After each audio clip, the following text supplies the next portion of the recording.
So రాష్ట్ర రాజకీయాలని కూడా కవిత చుట్టే తిరుగుతూ ఉన్నాయి. గత 15 రోజుల నుంచి కల్వకుంట్ల కవితమ్మ మరి సెంటర్ ఆఫ్ ది అట్రాక్షన్ అయింది. ప్రధానంగా ఈ స్టేట్లోనే కాదు, దేశవ్యాప్తంగా కవితమ్మ చేస్తున్నటువంటి కామెంట్స్ కావచ్చు, ఆమె రాస్తున్నటువంటి లేఖలు కావచ్చు చర్చనీయాంశంగా మారినాయి. ఎందుకు ఈ మాట అంటున్నా అంటే మీకు అందరికీ తెలుసు, కవితమ్మ ఎప్పుడైతే డాడీ అని మొదలుపెట్టినటువంటి లేఖ ఉన్నదో 7 పేజీల లేఖ వారి సోషల్ మీడియాలో చక్కర్లు కొట్టింది. ఎక్కడ చూసినా అదే లేఖ, ఎవరి వాట్సాప్లో చూసినా అదే లేఖ, ఎవరి ఫేస్బుక్, ఇన్స్టాగ్రామ్, ఎవరి ఇంట్లో చూసినా అదే లేఖ మీద ప్రస్తావన జరిగింది. ఇవాళ లేఖ కనుమరుగైపోయింది, లేఖ మీద డిస్కషన్ కంప్లీట్ అయింది. మరి మళ్ళీ కొత్తగా వచ్చినటువంటి డిస్కషన్ ఏంటంటే, నిన్న మీడియా సోదరులందరూ పిలుచుకొని కల్వకుంట్ల కవితమ్మ ముచ్చట చెప్పింది.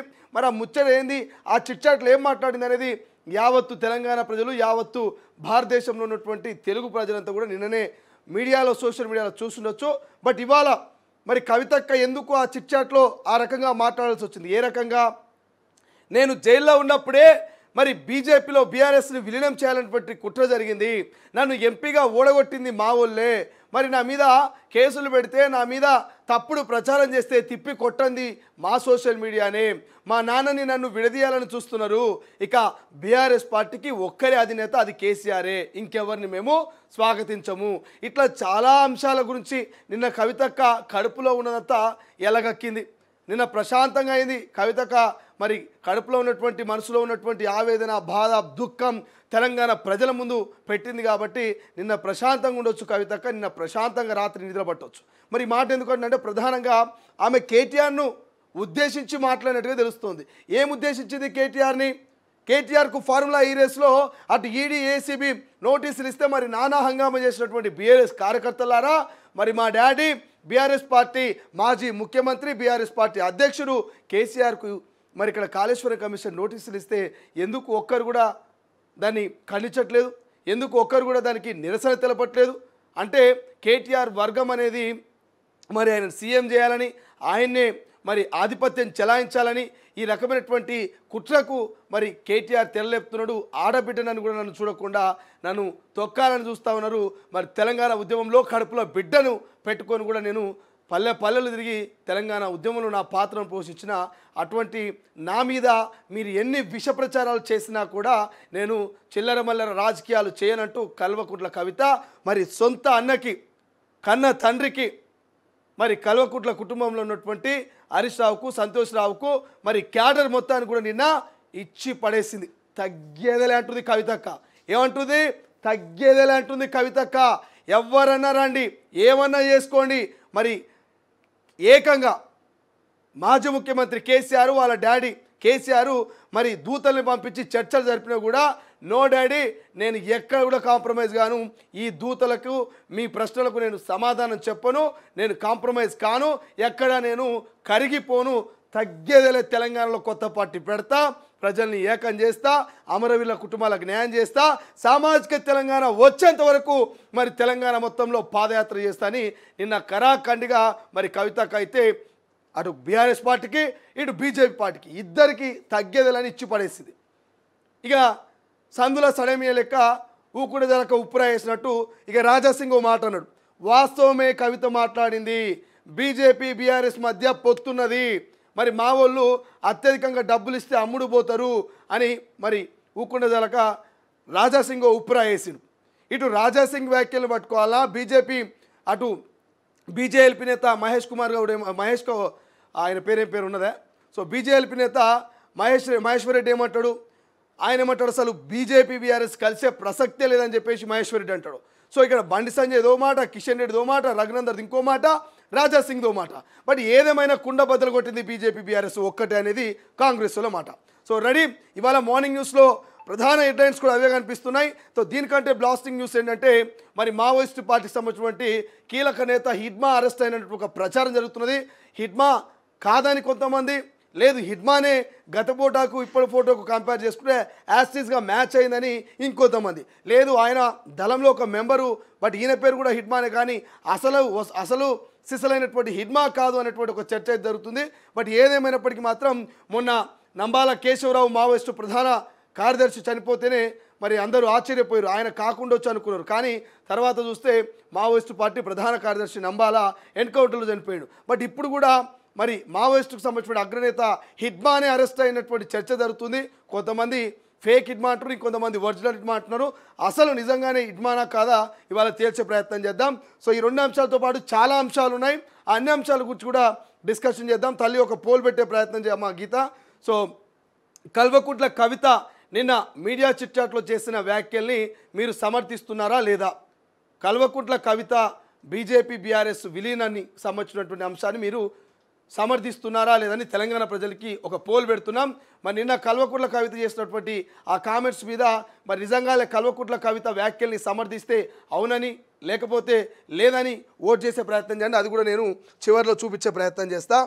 రైట్, మన తొలి వెలుగు ఈ పేపర్ తోటి మొదలు పెడదాం. ముందుగా భయ్యా సన్నీ అరెస్ట్ అంట. చెన్నై ఎయిర్పోర్ట్లో అదుపులోకి. బెట్టింగ్ యాప్లో ప్రమోట్ చేసిన యూట్యూబర్ సజ్జనార్ ఫిర్యాదుతో కేసు నమోదు. తాజాగా అరెస్ట్ చేసిన పోలీసులు ఇక ప్రముఖ యూట్యూబర్ భయ్యా సన్నీ యాదవ్ను పోలీసులు చెన్నై ఎయిర్పోర్ట్లో గురువారం అరెస్ట్ చేశారు. Sunny Yadav betting apps promote చేస్తున్నాడని నూతనకల్ పిఎస్లో ఇదివరకే కేసు నమోదైంది. ఈ క్రమంలో అతన్ని పోలీసులు అదుపులోకి తీసుకున్నారు. ఇక పాకిస్తాన్ బైక్ టూర్ను పూర్తి చేసి ఇండియాకు వస్తున్నట్లు సోషల్ మీడియాలో పోస్ట్ చేయడంతో చెన్నై ఎయిర్పోర్ట్లో సన్నీ యాదవ్ను పోలీసులు అరెస్ట్ చేశారు. రైట్, సో మొత్తం మీద ఈ భయ్యా సన్నీ యాదవ్ కానీ లేకపోతే ఈ మధ్యకాలంలో మరి బెట్టింగ్ యాప్స్లో ఎవరైతే విచారణకు ఎదుర్కొన్నారో వీళ్ళందరినీ మరి చాలా సింపుల్గా చాలా టెక్నికల్గా మనోడు దేశ విదేశాలు తిరుగుతూ ఉంటాడు, ఆటగాడు అంటుంటాడు. ఆయన పేరేం పేరు ఉన్నది కదా, అన్వేష్. ఈ అన్వేష్ అందరిని ఇరికిచ్చాడు, ఆయన మాత్రం తప్పించుకొని పోయాడు. అన్వేష్ మీద కూడా కేసు అయింది. ఈ మెట్రో మీద దాని మీద కోట్ల రూపాయలు పెడుతున్నారు, ఇట్లా దుర్వినియోగం చేస్తుంది ప్రభుత్వం అని చెప్పేసి మరి కొంతమంది పోలీస్ డిపార్ట్మెంట్ మెట్రో మీద ఆయన చేసిన కామెంట్స్ కానీ ఆయన మీద ఒక కేసు అయితే ఆయన మాత్రం మా వాళ్ళు ఎవరు చెప్తున్నారు ఇప్పటిదాకా 9-10 ఏళ్ళ దాకా నేను ఇండియాకి రానని చెప్పేసి చెప్పినట్టు ఆయన. సో ఆయన మీద కూడా కేసు అయింది. ఆయనేమో విదేశాలు తిరుగుతున్నాడు. మరి ఆయన కొంతమందిని ఇరికిస్తే ఈ ఇరికిచ్చిన వాళ్ళందరినీ దొరకబట్టి పొరక గుంజుకొచ్చి జైలు వేసే ప్రయత్నం చేస్తుంది మరి పోలీసులు. సో ఇట్లానే భయ్యా సన్నీ యాదవ్ అంటే ఆయన మంచి యూట్యూబర్, మస్తు పైసలు సంపాదిస్తాడు, మస్తు దేశాలు తిరుగుతున్నాడు బండ్ల మీద. సో అటువంటి భయ్యా సన్నీ యాదవ్ని చెన్నై ఎయిర్పోర్ట్లో పట్టుకున్నట్ట రేపో మాపో తీసుకొచ్చి విచారణ చేసి బొక్కలో వేస్తారు. సో ఈ అంశం గురించి మనం తర్వాత మాట్లాడుకుందాం బట్ క్లారిటీగా. సో ఇట్లా చాలా అంశాలున్నాయి. ఫస్ట్ హెడ్లైన్ చూద్దాం. Thank you Revanth sir. ఉత్తమ నటుడు బన్నీ, ఉత్తమ చిత్రం కల్కి 2898 ఏడి. ఇక గద్దర్ అవార్డులు ప్రకటించిన ప్రభుత్వం, మీడియాకు వెల్లడించిన జ్యూరీ చైర్మన్ జయసుధ. తెలుగుతో పాటు ఉర్దూ సినిమాలకు ప్రాధాన్యం, మొత్తం 21 మందికి వ్యక్తిగత అవార్డులు. సత్తా చాటిన ఓటీటీ సినిమాలు. జూన్ 14న హైటెక్స్లో అవార్డుల ప్రధానోత్సవం. 2014-23 మధ్య వచ్చిన సినిమాలకు అవార్డులు త్వరలోనే ప్రకటిస్తామన్న జ్యూరీ చైర్మన్ జయసుధ. ఎక్కడ పోగొట్టుకున్నామో అక్కడనే వెతుక్కోవాలని పెద్దోళ్ళు చెప్తుంటారు. సో ఈ పుష్ప 2 సినిమా రిలీజ్ అయినప్పుడు సంధ్యా థియేటర్ జరిగిన తొక్కిసలాటలో అసలు ఆ సినిమా సక్సెస్నే ఎంజాయ్ చేయలేకపోయినని చెప్పేసి మరి పుష్పరాజ్ అలియాస్ అల్లు అర్జున్ అన్నాడు, బాధపడ్డాడు. అంటే ఆయన వల్ల అయిందా కాలేదా పక్కన పెడితే అనుకోని సంఘటన అది, ఎవరు దానికి కారణం కాదు. బట్ కొన్ని జరుగుతూ ఉంటాయి. బట్ ఎక్కడైతే పోగొట్టుకుండో అక్కడనే సంపాదించుకున్నాడు అల్లు అర్జున్. సో అక్కడ అవమానపడ్డా, అక్కడ బాధపడ్డా, అక్కడ సక్సెస్ని ఎంజాయ్ చేయకపోయినా మరి పుష్ప 2కు వచ్చినటువంటి ఉత్తమ నటుడు ఈ యొక్క గద్దర్ అవార్డుతోటి మరి ఆ అవార్డు ప్రధానోత్సవం రోజు ఇంకా అంతకంటే ఎక్కువ సక్సెస్ మీట్ చేసుకోవచ్చు, అంతకంటే ఎక్కువ ఎంజాయ్ చేయొచ్చు. కాబట్టి సో అప్పుడు కేసులు పెట్టి అప్పుడు మరి జైలుకు పంపించి అప్పుడు ఆయన్ని ఇబ్బంది పెట్టినటువంటి ప్రచారం కూడా జరిగింది. కావాలనే రివెంజ్ తీసుకుంటున్నది రేవంత్ రెడ్డి ప్రభుత్వం అల్లు అర్జున్ మీద, కేవలం పేరు మర్చిపోయినందుకనేటువంటి చర్చ జరిగింది. బట్ ఏదేమైనా అప్పుడు అవమానించినటువంటి ఈ రాష్ట్ర ప్రభుత్వమే ఇప్పుడు ఆయనకు మరి గద్దర్ అవార్డు ఇస్తూ ఆయన్ను సత్కరిస్తూ ఉంది అల్లు అర్జున్. కాబట్టి సో ఎవరికైనా ఎప్పుడైనా ఒక టైం వస్తుంది, అది ఎక్కడ పోగొట్టుకున్నామో అక్కడనే వెతుకోవాలి. సో అల్లు అర్జున్కి ఇప్పుడు టైం వచ్చింది. ఎక్కడైతే విలువ పోగొట్టుకున్నాడో, ఎక్కడైతే అవమానపడ్డాడో అక్కడనే ఇవాళ మంచిగా ఆయనను గౌరవిస్తూ శాల్వా కప్పి మరి అవార్డు ఇస్తూ సన్మానించబోతున్నాడు. కాబట్టి సో కంగ్రాచులేషన్స్ అటు ప్రభాస్కు, ఇటు అల్లు అర్జున్కు, ఇక అనన్య నాగర్లకు, ఇట్లా చాలామంది అవార్డులు వచ్చినాయి. వాళ్ళందరూ కూడా కంగ్రాచులేషన్స్. 14వ తారీఖు నాడు అవార్డులు ప్రధానోత్సవం ఉంటుందట హైటెక్ సిటీలో. సైనికులకు మద్దతుగా సీఎం రేవంత్ జైహింద్ ర్యాలీ. గుండెల్లో దమ్మున్నోడే యుద్ధాన్ని గెలిపిస్తాడు, మోడీలో అది కనిపించలేదు. సీఎం రేవంత్ సంచలన వ్యాఖ్యలు. సో ఈ సీజ్ ఫైర్కి సంబంధించి పెద్ద చర్చ జరుగుతున్నది. ఓవైపు మరి భారత్ పాకిస్తాన్ మధ్య యుద్ధం ఆపింది. వాడు కూడా అమెరికా ట్రంప్ గాడు అని చెప్పేసి డిస్కషన్ నడుస్తుంది. ఎందుకంటే వాడేమంటాడు, వాణిజ్య ఒప్పందాలని నేను కట్ చేస్తాను అనేటువంటి ఒక స్టేట్మెంట్ తోటి భారత్ పాకిస్తాన్ సీజ్ ఫైర్ అయింది. ఈ కాల్పుల విరమణ మరి నా వల్లే జరిగిందని వాడు ట్రంప్ గాడు క్రెడిట్ కొట్టేసే ప్రయత్నం చేసుకున్నాడు కదా. సో ఆ ట్రంప్ గాడు పెట్టిన కంపే ఈ భారతదేశంలో ఉన్నటువంటి పార్టీల మధ్య చిచ్చు నడుస్తున్నది. యుద్ధం ఎందుకు ఆపిర్రు మోదీ, మీరు అమెరికా వాళ్ళ చేతిలో ఉన్నారా అని చెప్పేసి ఇటు కాంగ్రెస్ నేతలు గట్టిగానే అడుస్తున్నారు. సో యుద్ధాన్ని కంటిన్యూ చేయాల్సింది మరి ఎవరైతే ఆర్మీ జవాన్ల మనోధైర్యాన్ని దెబ్బతీస్తున్నటువంటి మోదీ, ఇది సరైనటువంటి వ్యవస్థ కాదు. సో గుండెల్లో దమ్మునోడే యుద్ధాన్ని గెలిపిస్తాడు, మోదీకి దమ్ము లేదంటూ నిన్న రేవంత్ రెడ్డి విరుచుకోబడ్డాడు. సో దానికి సంబంధించిన అప్డేట్ మనకు కనిపిస్తుంది. రైట్గా మరొక బ్లాస్టింగ్ వార్త అని చెప్పుకోవచ్చు. కవిత అవుట్, బీఆర్ఎస్ నుంచి సస్పెన్షన్, త్వరలో షోకాజ్ నోటీసులు. వివాదాస్పదంగా మారిన ఎమ్మెల్సీ చిట్చాట్ పై పార్టీ సీరియస్ అని టాక్. కేటీఆర్ లక్ష్యంగానే వ్యాఖ్యల్ని ప్రచారం, త్వరలో చర్యలుంటాయని నేతలు హింటో. కవితలో ఇంత ఆవేదన ఉందనుకోలేదు మాజీ ఎంపీ బోయినపల్లి వినోద్ కుమార్. కవితపై ఖచ్చితంగా స్పందిస్తాం మాజీ మంత్రి సబితా ఇంద్రారెడ్డి. కేటీఆర్కు అంత సీన్ లేదంటూ ఇక్కడ వార్త కనిపిస్తుంది. తల్లి ఇంకొక పోల్ కూడా పెట్టే ప్రయత్నం చేయి, ఆమెకు ఒకసారి గుర్తు చేయి. సో కవితని బీఆర్ఎస్ పార్టీ నుంచి సస్పెండ్ చేస్తారా లేదా అని ఒక పోల్ పెట్టు. తెలంగాణ ప్రజలు ఏమనుకుంటున్నారో చూసే ప్రయత్నం చేద్దాం. సో కవితని బీఆర్ఎస్ పార్టీ నుంచి సస్పెండ్ చేస్తారా లేదా, ఆమెకు షోకాజ్ నోటీస్ ఇస్తారా లేదా అనేది ఒక పోల్ పెట్టాలి, అది కూడా చూసే ప్రయత్నం చేద్దాం. ఇక్కడ కుటుంబ రాజకీయాలు నడుస్తున్నాయి, ఆధిపత్య పోరు నడుస్తున్నది. సో ఇంటి దొంగను ఈశ్వరుడు కూడా గుర్తుపట్టలేని తెలంగాణలో సామెత ఉంటుంది. ఇంటి దొంగని ఈశ్వరుడు కూడా గుర్తించలేడట, ఈశ్వరుడు కూడా పట్టుకోలేడట, శివుడయ్య కూడా పట్టుకోలేట. అట్లా మరి కల్వకుట్ల ఫ్యామిలీలోనే ఇంతమంది ఎవరికి వాళ్ళు దొంగలు అంటున్నారు, కోవట్లు అంటున్నారు, ఎవరికి వాళ్ళు మరి బీజేపీకి మద్దతుదారులు అంటున్నారు. సో ఈ అంశం చాలా డీప్గా డిస్కషన్ చేయాలి కాబట్టి నేను ఎక్స్ప్లెనేషన్లో డిస్కషన్ చేస్తా. ఇక్కడ కవితక్క ఇట్లా స్పందిస్తే మరి బీజేపీ నేత, ఫైర్ బ్రాండ్, నిత్యం వార్తల్లో ఉండే వ్యక్తి, నిత్యం వివాదాల్లో ఉండేటువంటి రాజాసింగ్ ఏం స్పందిస్తుందో చూద్దాం. కవిత చెప్పింది నిజమే, బీఆర్ఎస్తో కలిసేందుకు బీజేపీ రెడీ, మా వాళ్ళు కూడా వెయిట్ చేస్తున్నారు. 10 ఏళ్లలో బీఆర్ఎస్కు తొత్తులా పనిచేసిరు ఎమ్మెల్యే రాజాసింగ్ సంచలన లేఖ. ఈయన నాకు తెలిసి రాజాసింగ్ మీద యాక్షన్ తీసుకుంటారేమో. కవిత మీద కేటీఆర్ షోకాజులు ఇస్తారో ఇయ్యారో తెలియదు, మరి ఆమెను బయటికి పంపిస్తారో తెలియదు. కానీ రాజాసింగ్ చేసినటువంటి వ్యాఖ్యల మీద బీజేపీ మాత్రం స్పందించి తీరాలి. ఇది నిజమైతే స్పందించరు. నిజంగానే బీజేపీ బీఆర్ఎస్ మధ్య పొత్తు, మద్దతు, మరి ఆ కలయిక ఉండే అని అనుకుంటే మాత్రం బీజేపీ నాయకులు రాజాసింగ్ మీద స్పందించారు. ఎందుకంటే రాజాసింగ్ నిజాన్ని నిర్భయంగా చెప్పేటువంటి వ్యక్తి. ఒకవేళ నిజంగానే పొత్తు లేదు, గిత్తి లేదు, భారతీయ జనతా పార్టీ నిజంగా నిఖార్స్గా ఉంటే మాత్రం మరి రాజాసింగ్ చేసిన వ్యాఖ్యల్ని ఖండిస్తూ ఆయన మీద ఏదైనా యాక్షన్ తీసుకోవాలి. మరి రాజాసింగ్ మీద యాక్షన్ లేదంటే ఆయన మాట్లాడిన మాటలు నిజమే. మరి రాజాసింగ్ మీద యాక్షన్ తీసుకుంటే మాత్రం మరి భారతీయ జనతా పార్టీ మీద జరుగుతున్నది దుష్ప్రచారం అని ప్రజలు నమ్ముతారు. తల్లి ఇంకొక పోల్ కూడా పెట్టు, రాజాసింగ్ వ్యాఖ్యల్ని నమ్ముతున్నారా నమ్మట్లేదా, బీజేపీ బీఆర్ఎస్ ఒక్కటే అని రాజాసింగ్ చేసిన వ్యాఖ్యల్ని తెలంగాణ ప్రజలు నమ్ముతున్నారా నమ్మట్లేదా అని ఇంకొక పోల్ కూడా పెట్టు. సో రాజాసింగ్కి చాలామంది ఫ్యాన్స్ ఉంటారు, ఓల్డ్ సిటీ కావచ్చు, తెలంగాణలో కావచ్చు, దేశవ్యాప్తంగా హిందూ ధర్మానికి మరి పెద్ద ప్రాధాన్యత ఇచ్చేటువంటి రాజాసింగ్కు అభిమానులు ఎక్కువ ఉంటారు కాబట్టి రాజాసింగ్ మీద కూడా ఒక పోల్ పెట్టే ప్రయత్నం చేయాలి. ఇక వానలు దంచుడే, రాష్ట్రంలో భారీ వర్షాలు, ఈదురుగాలు వీచే ఛాన్సు, పలు జిల్లాలకు ఆరెంజ్ అలర్టు, ప్రజలు అప్రమత్తంగా ఉండాలి, వాతావరణ శాఖ వార్నింగు. ఇక వాతావరణ శాఖతో పాటు మేము కూడా రోజు హెచ్చరిస్తున్నాం. రోజు ఇటు కరోనా వస్తున్నదని ఆయన జాగ్రత్త ఉండి మూతికి బట్టలు పెట్టుకోండి, చేతికి శానిటైజర్ రాసుకొని సామాజిక డిస్టెన్స్ మెయింటైన్ చేయండి అని రోజు మొత్తుకుంటున్నాం. అయినా కూడా కొంతమంది మూతులకు బట్టలు పెట్టుకుంటలేరు, చేతులకు శానిటైజర్ లేదు, రాసుకొని అల్లం బెల్లం అని గ్రూపులుగా తిరుగుతున్నారు. ఇక వాళ్ళ కర్మ, చెప్పేది మన వంతు, చేసేది వాళ్ళ వంతు. సో ఇప్పుడు వానల గురించి కూడా వాతావరణ శాఖ రోజు హెచ్చరిస్తున్నది, ఇటు అధికారులు హెచ్చరిస్తున్నాడు, ప్రభుత్వం హెచ్చరిస్తున్నది. సో దయచేసి మరి లోతట్టు ప్రాంతాలకు వెళ్ళకండి, దయచేసి విద్యుత్ తీగల వద్ద జాగ్రత్తగా ఉండండి. మరి డ్రైనేజీలు పొంగుతున్నాయి, కొట్టుకుపోయే ప్రమాదం ఉంటుంది. ఈ వర్షాలకు వాగులు వంకులు దాటకండి, మరి చాలా జాగ్రత్తగా ఉండాలని ఇటు వాతావరణ శాఖ, అటు అధికారులు, ప్రభుత్వం, ఇటు జర్నలిస్టు ఎంతమంది హెచ్చరించినా కూడా కొంతమంది అత్యుత్సాహంతో మరి పారుతున్న వరదను దాటే ప్రయత్నం చేస్తున్నారు, పొంగుతున్నటువంటి నదిని దాటే ప్రయత్నం చేస్తున్నారు. కొంతమంది వర్షంలోనే బండ్ల మీద ప్రయాణం చేస్తూ ఉరుములకు, మెరుపులకు, ఈదురుగాళ్లకు మరి ప్రమాదాలకు గురవుతున్నటువంటి పరిస్థితి. కాబట్టి సో దయచేసి మీ ప్రాణాలు మీ బాధ్యత, మీ కుటుంబం మీ బాధ్యత కాబట్టి దయచేసి కొంత జాగ్రత్తగా ఉండాలి ఈ వానాకాలం సీజన్ పోయిందాకా అని మేము హెచ్చరిస్తూ ఉన్నాం. రైట్, మరో వార్త, మావోయిస్టులకు బిగ్ షాక్, హిడ్మా అరెస్ట్ అను ఓ వార్త కనిపిస్తుంది. ఏముంది ఇక్కడ, మావోయిస్టులకు మరొక బిగ్ షాక్ తగిలింది. మోస్ట్ వాంటెడ్ జాబితాలో ఉన్నటువంటి కీలక నేత కుంజం హిడ్మాని పోలీసులు అరెస్ట్ చేశారు. ఒడిశాలోని కోరపుట్లో ఆయన్ని అదుపులోకి తీసుకున్నారు. గతంలో హిడ్మా హతమైనట్లుగా వార్తలు వచ్చిన సంగతి తెలిసిందని ఒక వార్త కనిపిస్తుంది. ఇది జూమ్ చేయవేజర్దా, ఇది జూమ్ చేయనను.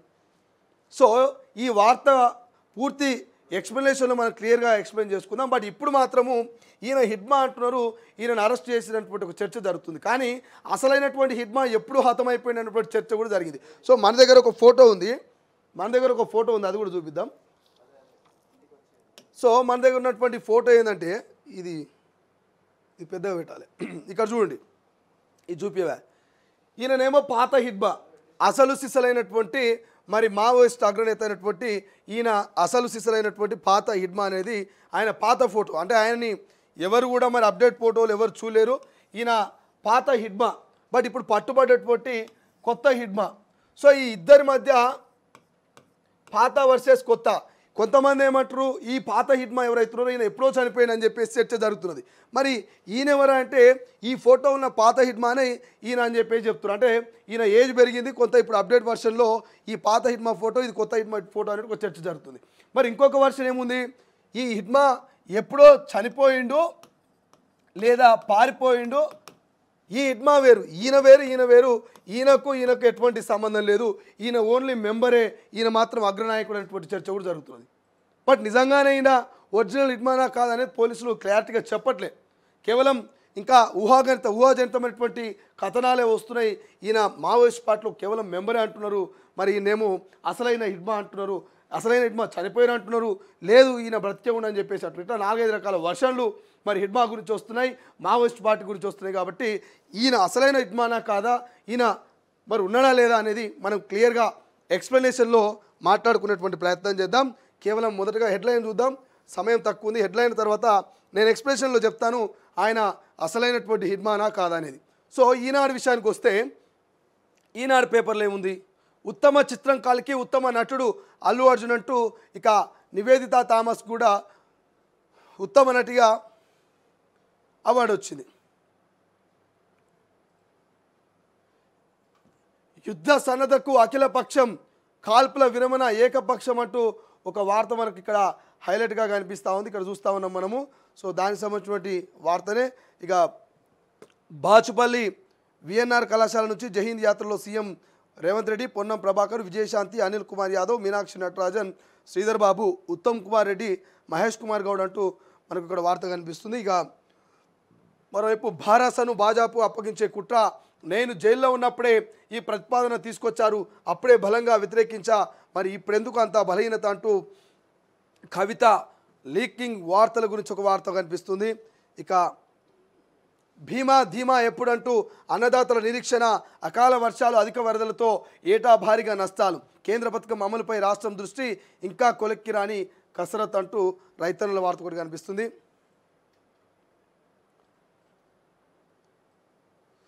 ఇక ముందే కదిలిన కృష్ణమ్మ అంటూ నైరుతి మహిమ మే నెలలోనే తెరుచుకున్న జూరాల ప్రాజెక్టు గేట్లు, 18 ఏళ్ల అనంతరం వేసవిలో పోటెత్తిన జలాశయం అంటూ ఒక వార్త ఎదురు కనిపిస్తుంది. వస్తుందో లేదో తాత్కాలికంగా స్లాట్లు నిలిపివేసిన అమెరికా వీసా, ఇక ఇప్పటికే బుకింగ్ అయిన వారికి ఇంటర్వ్యూలు యథార్థం, ఇక నుంచి దరఖాస్తు చేసుకునే వారికి కష్టం, విద్యార్థుల్లో ఆందోళన అంటూ వార్త కనిపిస్తుంది. ఇక ఆంధ్రజ్యోతి విషయానికి వస్తే, ఆంధ్రజ్యోతిలో ఉత్తమ నటుడు అల్లు అర్జున్ అంటూ గద్దర్ అవార్డులకు సంబంధించినటువంటి వార్త కనిపిస్తుంది.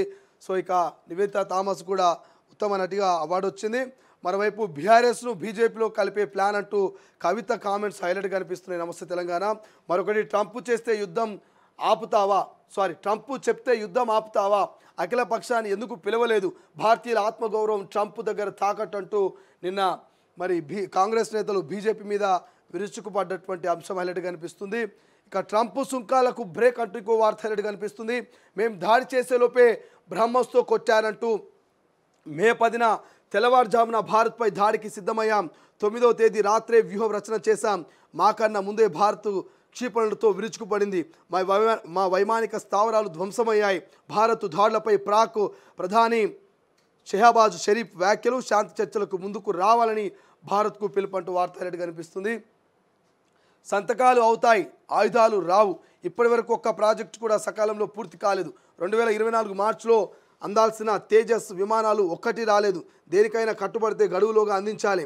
ఇక సిఐఐ వార్షిక సదస్సులో వాయుసేన చీఫ్ అమర్ప్రీత్ సింగ్, రక్షణ మంత్రి రాజ్నాథ్ సింగ్ సమక్షంలోనే వ్యాఖ్యలంటూ వార్త కనిపిస్తుంది. పిఓకే తిరిగి వస్తుంది, ఆ రోజుతో దూరం లేదు, అక్కడి ప్రజలకు భారత్తో అనుబంధం ఉందంటూ ఇక రక్షణ శాఖ మంత్రి రాజ్నాథ్ సింగ్ కీలక వ్యాఖ్యలు హైలైట్ కనిపిస్తున్నాయి.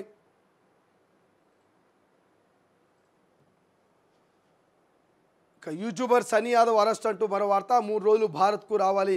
ఇక చాపింగ్ కేసు దర్యాప్తులకు సహకరించాలంటే కోర్టులో అఫిడవిట్ దాఖలు చేయాలంటూ ప్రభాకర్ రావుకు సుప్రీంకోర్టు ఆదేశాలు. బలవంతపు చర్యలొద్దన్న సర్కార్ సూచన. ఆగస్టు 5న తదుపరి విచారణ అంటూ ఒక వార్త కనిపిస్తుంది. ఇక 10వ వంతు డిగ్రీ కాలేజీలు ప్రవేశాలు సున్నానంట.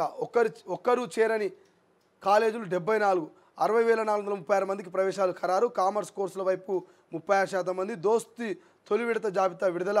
నేటి నుంచి 2వ విడత దరఖాస్తులంటూ వార్త కనిపిస్తుంది. ఇక భవనంపై నుంచి దూకి బీఆర్ఎస్ నేత ఆత్మహత్యనంట. మాజీ డిప్యూటీ మేయర్ ఫసీయుద్దీన్ దంపతుల వేధింపులే కారణమంటూ బోరబండలో బంధువుల ఆందోళన. ఇంటి ఆధునీకరణ పనులు చేస్తుంటే డబ్బులు డిమాండ్ చేశారనే ఆరోపణ. ఫసీయుద్దీన్ ఆయన భార్య పిఏపై కేసు అంటూ వార్త కనిపిస్తుంది. రైట్, వెలుగులో చూస్తే వెలుగులో కూడా ఆల్మోస్ట్ అవే వార్తలు కవితమ్మకు సంబంధించి. నా తండ్రికి నేను లేఖ రాస్తే బీకేంద్రభాయ్ నొప్పి, ఇది నా పార్టీ, నాకు హక్కు ఉంది అంటూ కవిత సీరియస్. బీజేపీలో బీఆర్ఎస్ విలీనానికి కుట్ర అంటూ క్లియర్గా వార్త కనిపిస్తుంది. ఇక మెర్జ్ చేసేందుకు 101% ప్రయత్నించారు, దాన్ని వ్యతిరేకించినందుకే రేవంత్ కోవట్ అంటూ నాపై ముద్ర వేశారు. ఇక బీఆర్ఎస్ ఎమ్మెల్సీ కవిత సంచలన వ్యాఖ్యలు. సో కవిత చెప్పింది నిజమే అంటూ పెద్ద ప్యాకేజ్ ఇస్తే మా వాళ్ళు కూడా బీఆర్ఎస్తో కలిసిపోతారు. బీజేపీ ఎమ్మెల్యే రాజా సింగ్, బీజేపీలో ఏ అభ్యర్థులు ఎక్కడ నిలబడాలో వాళ్ళే డిసైడ్ చేస్తారు. ప్రతి ఎన్నికల్లో బీజేపీ వాళ్ళు కుమ్మక్కయ్యారు, ఈ విషయం ఎవరైనా చెబితే సస్పెండ్ చేస్తారని కామెంట్. మరి రాజా సింగ్ చెప్పింది కదా, ఇప్పుడు రాజా సింగ్ చెప్పింది కదా ఈ విషయము. మరి రాజా సింగ్ను సస్పెండ్ చేస్తారా, ఏం చేస్తారా అనేది చూడాలి. ఇక కాంగ్రెస్లో 5 కమిటీలు. కాంగ్రెస్ హైకమాండ్ రాష్ట్రంలో 70 మందితో 5 పీసీసీ కమిటీలను ఏర్పాటు చేసింది. ఈ కమిటీని పార్టీ జనరల్ సెక్రటరీ సంస్థాగత కేసీ వేణుగోపాల్ గురువారం ప్రకటించారు. పొలిటికల్ అఫైర్స్ అడ్వైజరు, డిసిప్లినరీ డీలిమిటేషన్తో పాటు సంవిధాన్ బచావో ప్రోగ్రాం కమిటీలను ఏర్పాటు చేశారు. కవిత దెబ్బకు 2 పార్టీలు విలవిల. ఇటు బీఆర్ఎస్లో అటు బీజేపీలో తీవ్ర దుమారం. బీజేపీలో బీఆర్ఎస్ విలీనానికి కుట్రలు జరిగాయని కవిత, ఆ వ్యాఖ్యల్ని సమర్థించిన బీజేపీ ఎమ్మెల్యే రాజా సింగ్, తమ వాళ్ళు అమ్ముడు పోతారంటూ కామెంట్స్. తలలు పట్టుకుంటున్న 2 పార్టీ నేతలు క్యాడర్కు ఏం సమాధానం చెప్పాలో తెలియక ఆగమాగము. సో ఇదైతే వాస్తవమేనా? ఇది మాత్రం చాలా వాస్తవం. ఇటు బీజేపీ అటు బీఆర్ఎస్ కవిత స్టేట్మెంట్ తోటి ఏం చేయాలని అర్థమవుతలేదు, నెత్తి ఖరాబ్ అవుతుంది ఒకరొకరికి. ఇక ఇది సరిపోదని మండుతున్నటువంటి పుండు మీద ఉప్పు కారం చల్లినట్టు ఆయన పేరు రాజా సింగ్, ఆయన స్టేట్మెంట్. సో ఇక బీజేపీలకు బీఆర్ఎస్లకు వశం అయితే లేదు, రాత్రి నిద్ర కూడా పట్టకుండొచ్చు. అన్నీ చెప్పిన కవితక్కనేమో ప్రశాంతంగా పండుకుంది. మరి అన్నీ విన్నటువంటి బీజేపీ బీఆర్ఎస్ నాయకులకేమో నిద్ర లేదు, రాత్రి కంటి మీద కురుకులేదంటే. ఏంద్రా నాయన, ఈ స్థానిక ఎన్నికల ముందు, ఈ యొక్క ఎంపీటీసీ జెడ్పీటీసీ మున్సిపల్ ఎన్నికల ముందు ఈ కవిత బాంబు మొత్తం బ్లాస్ట్ చేసిపోయింది బీజేపీ బీఆర్ఎస్ ఒకటి అనేటువంటి నినాదాన్ని. మరి ఎట్లా తీసుకుంటారు ప్రజలు? గ్రౌండ్ లెవెల్లో ప్రజలకు పోయింది. మొన్నటిదాకా బీఆర్ఎస్ వేరు బీజేపీ వేరు, ఈ 2 కలవనే కలవవు, బీఆర్ఎస్ కాంగ్రెస్ ఒకటి అనేటువంటి నినాదాన్ని మేము ప్రజలకు తీసుకుపోతే మరి ఫైనల్ దశలో ఉన్నటువంటి అంశాన్ని మరి కుండ బదలగొట్టి బీజేపీ బీఆర్ఎస్ ఒకటనే రేపు పొద్దున ఏ ముఖం పెట్టుకొని మేము గ్రామాలకు పోవాలి, ఏమని ఓట్లు అడగాలి, ఏమని మేము సీట్లు గెలిపించుకోవాలని బీజేపీ బీఆర్ఎస్ నేతలు తలలు పట్టుకుంటున్నారట. జెండు బాంబు పెట్టుకొని రాత్రి పండుకునేది ఒకటే తక్కువనట. జెండు బాంబు నెత్తికి పెట్టుకొని పండుకునేది ఒకటే తక్కువనట. ఈ హెడ్డేక్ భరించలేక. చూద్దాం, ఎక్స్ప్లెనేషన్లో మాట్లాడదాం దాని గురించి కూడా. ఇక ఇప్పుడు ఏం చేద్దాం? కవిత తాజా కామెంట్లతో కేసీఆర్ అంతర్మదనము, పార్టీకి భారీ డ్యామేజ్ జరిగిందనే అంచనాలు. దయాలు కోవట్లు ఎపిసోడ్ తర్వాత కేటీఆర్ను ఫామ్ హౌస్కు పిలిపించుకున్న కేసీఆర్ కవితను పిలవకుండా రాయబారంతో మంతనాలు. కేటీఆర్ను పిలిచినట్టే కవితను పిలిస్తే బాగుండేదని నేతలు. తన తండ్రి నుంచి పిలుపు రాకపోవడంతో ఆమె మనస్తాపం చెందారని చర్చ. కవిత తాజా వ్యాఖ్యలతో బీఆర్ఎస్లో మరింత హీటు. నేను కేసీఆర్ సార్కు చెప్పేంత మునగాని కాదు, అంత పెద్దోని కాదు, కానీ ముచ్చట చెప్పాలి. తెలంగాణలో సామెత ఉంటుంది, గోటితోటి పోయేది గొడ్డల్లాగా తెచ్చుకున్నట్టు వెంకటికి వాడు గోటితోటి పోయేదాన్ని గొడ్డల్లాగా తెచ్చుకున్నట్టు అయ్యి ఏందా కేసీఆర్ సార్ పిలిచి మాట్లాడితే అయిపోయేది నీ బిడ్డనే మీ పార్టీ కార్యకర్తనో ఎమ్మెల్సీ అనుకుందాం పిలిచి ఏందమ్మా మరి ఏం సంగతి ఇట్లయితే కష్టమవుతుంది మరి నువ్వు పార్టీ లైన్లో పనిచేయాలి మరి పార్టీకి డ్యామేజ్ అని ఓ మాటకి ఇట్లా పిలిచి మాట్లాడితే అయిపో ఉత్త పుణ్యానికి ఇప్పుడు ఆమె బీజేపీ బీఆర్ఎస్ ఒప్పందాన్ని మరి సంబంధాన్ని మొత్తం కూడా తీసుకొచ్చి బజారు పాలు చేస్తే బజార్లో పెట్టే ఇప్పుడు ఏం లాభం గోటితోటి పోయేది గొడ్డల్లాగా అంటే గిదే ఉత్త పుణ్యానికి సొంత బిడ్డతో చెప్పించుకోబడుతుంది సొంత బిడ్డతోటి మరి ఇన్ని రోజులు మీరు చేసినటువంటి అవినీతి అక్రమాలు బయట పెట్టించుకోబడుతుంది ఇప్పుడు కాంగ్రెస్ వాళ్ళు ఊకుంటారా అగో ఢిల్లీలోనేమో బీజేపీ ఉండే గల్లీలోనేమో బీఆర్ఎస్ ఉండే 10 ఏళ్ళ దాకా అంటే ఇద్దరు అల్లం బెల్లమై ఉండి మంచిగానే కాళేశ్వరంలో గొర్రెల స్కామ్లో దళిత బంధులో ఇట్లా చెప్పుకుంటూ పోతే అన్నిట్లల్లో మరి చూసుకున్నట్టు వాళ్ళు దోసుకున్నట్టు వీళ్ళు అబ్బో ముద్దుగా నడిచింది ఇలా కథ అని చెప్పేసి ప్రచారం జరుగుతున్నది మరి ప్రచారానికి కేసీఆర్ ఇప్పటికైనా బయటకు వచ్చి ఏమైనా అడ్డుకట్టేస్తాడో లేకపోతే మీ ఇష్టం వచ్చినట్టు మాట్లాడుకోండి అని చెప్పేసి చెరువు గేట్లు తెచ్చినట్టు లేకపోతే ప్రాజెక్టు గేట్లు తీసినట్టుగా సైలెంట్గా ఉంటాడో చూడాలి మాట్లాడదాం దీని గురించి కూడా మనం మాట్లాడదాం కేసీఆర్ చేసిన తప్పేంది కవితమ్మ చేసినటువంటి ఒప్పేంది ఈ కథ అంతా కూడా డిస్కషన్ చేద్దాం ఇక ఇందిరమ్మ లాంటి గుండె ధైర్యం మోదీకి ఎక్కడుందంటూ రేవంత్ కామెంటు ఇక అల్లు అర్జున్కు గద్దెరవాడంటూ ఇంకో వార్త పీఓకే ప్రజలు ఇండియాలోకి వచ్చేస్తారంటూ రాజ్నాథ్ సింగ్ కామెంట్లో ఇవి హైలైట్ కనిపిస్తున్నాయి వెలుగులో స్వేచ్ఛలో చూస్తే స్వేచ్ఛలో ఏముంది మాటలు మంటలు మోదీ వర్సెస్ దీది అంటూ ఓ వార్త హైలైట్ కనిపిస్తుంది ఇక మరో వార్త కల్వకుంట్ల కవితమ్మకు సంబంధించినటువంటి ఫ్యామిలీ ప్రకంపనలు అంటూ ఒక వార్త హైలైట్ కనిపిస్తుంది ఇక మోదీ కాలం చెల్లని రూపాయి అంటూ ఇంకో వార్త హైలైట్ కనిపిస్తుంది ప్లానింగ్ మీద అప్రూవల్ నాది అంటూ ఉమ్మడి మహబూబ్నగర్ జిల్లాను సస్యశ్యామలం చేయాలి కలిసికట్టుగా ఎమ్మెల్యేలు పనిచేయాలంటూ దేశంలోనే అగ్రగామిగా నిలబెట్టాలంటూ జిల్లా ఎమ్మెల్యేలతో సీఎం రేవంత్ భేటీ హైలైట్ కనిపిస్తుంది ఇక ఎమ్మెల్యేలకు క్లాస్ నేతలతో మీనాక్షి నటరాజన్ వరుస మీటింగ్లు ప్రత్యర్థుల ఎత్తుగడలు పసిగడలో ఫెయిల్యూర్ అయ్యారంటూ ఫైర్ ముందుగా అంచనా వేసి విమర్శలకు చెక్ పెట్టాలని సూచన ఈ నెల 5 వరకు పార్టీ స్క్రీనింగ్ ఇప్పటికే పార్లమెంట్ల వారిగా రివ్యూలు అంటూ కాంగ్రెస్ పొలిటికల్ అఫైర్స్ కమిటీ ఒక వార్త హైలైట్ కనిపిస్తుంది మరోవైపు రాజాసింగ్ వార్త బీజేపీలో ధిక్కర స్వరం స్టేట్ చీఫ్ ఆదేశాలు బేఖాతర్ ఇక కాన్ఫరెన్స్ పెట్టి సూచనలు చేసిన నో యూజ్ సొంత పార్టీపై రాజాసింగ్ సంచలన కామెంట్స్ ఇక మంచి ప్యాకేజ్ దొరికితే బీఆర్ఎస్లోకి అంటూ వ్యాఖ్య బీజేపీ అభ్యర్థుల నుండి డిసైడ్ చేసేది వారనంటూ చురుకాలం మొన్ననే చెప్పిండు మొన్న నిన్న ఆయన పేరేం పేరు కిషన్ రెడ్డి చెప్పిండు పార్టీ అధ్యక్షుడు వ్యక్తిగత విమర్శలు వ్యక్తిగత ప్రెస్ మీట్లు దయచేసి పెట్టొద్దని ఇటు రఘునందన్ రావుకు ఇటు ఇంకొంతమంది నేతలకు మరి చెప్పకనే చెప్పి నేను ఒక వార్త మనం చూసినాం మళ్ళీ రాజాసింగ్ పట్టించుకోలేడో మరి కిషన్ రెడ్డిని పక్కన పెట్టిండో కానీ మంచి స్టేట్మెంట్ అయితే ఇచ్చిండు ఈ గద్దర్ అవార్డుల ప్రకటన అంటూ వార్తలు కనిపిస్తే ఇంకోటి విచారణకు రావాలి కానీ అంటూ ప్రభాకర్ రావు ఇంకోటి అరెస్టుకు రంగం సిద్ధమని భయాసాని యాదవ్ అంశం కనిపిస్తున్నది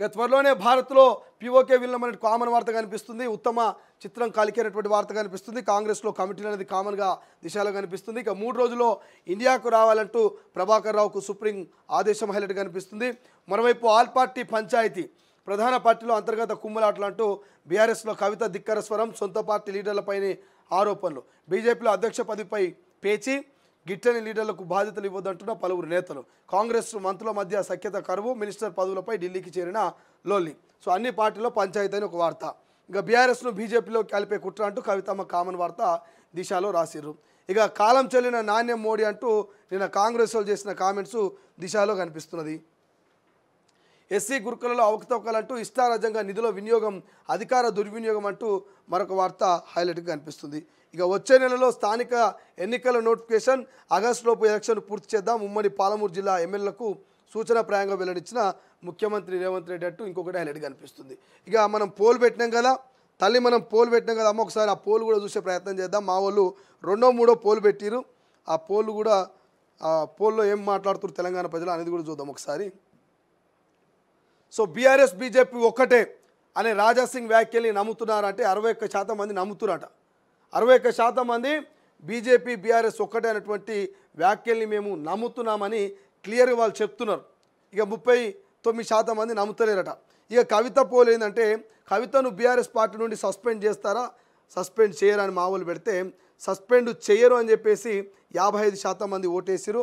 ఇక బీజేపీలో బీఆర్ఎస్ విలీనం అనే కవిత మాటల్ని సమర్థిస్తున్నారా అంటే సమర్థిస్తున్నామంటూ 58% మంది క్లియర్గా ఇక్కడ ఓట్ చేస్తున్నటువంటి పరిస్థితి. సో ఇవి మొత్తం మీద ఇప్పటివరకు ఉన్నటువంటి హెడ్లైన్స్ అయితే క్లియర్గా. సో నమస్తే తెలంగాణ పేపర్ ఓపెన్ అయితే లేదు, మరి గత 2 రోజుల నుంచి ఏమైందో. ఎప్పుడైతే అమెరికా పోయిండో కేటీఆర్ సార్ అప్పటి నుంచి నమస్తే తెలంగాణ పేపర్ ఓపెన్ అవుతలేదు. సో ఇవి ఇప్పటివరకు మనం హెడ్లైన్స్ చూస్తున్నాం. హెడ్లైన్స్లో హైలైట్గా ఉన్నటువంటి అంశాలు: 1 రాజసింగ్ వ్యాఖ్యలు, 2 కవిత వ్యాఖ్యలు, 3 మరి కాంగ్రెస్ పార్టీకి సంబంధించి రేవంత్ రెడ్డి చేసినటువంటి వ్యాఖ్యలు. ఈ 3-4 మాత్రం హైలైట్గా కనిపిస్తున్నాయి. ఒకసారి ఎక్స్ప్లెనేషన్లకు పోదాం. క్లియర్గా ఉన్నట్టు కుండ బద్దలు కొట్టి మాట్లాడేటువంటి ప్రయత్నం చేద్దాం. ప్రపంచంలో ఏ మూల ఏ క్షణం ఏం జరుగుతుందో వేగంగా తెలుసుకోవడానికి తొలి వెలుగు వాట్సాప్ ఛానల్ని ఫాలో చేయండి.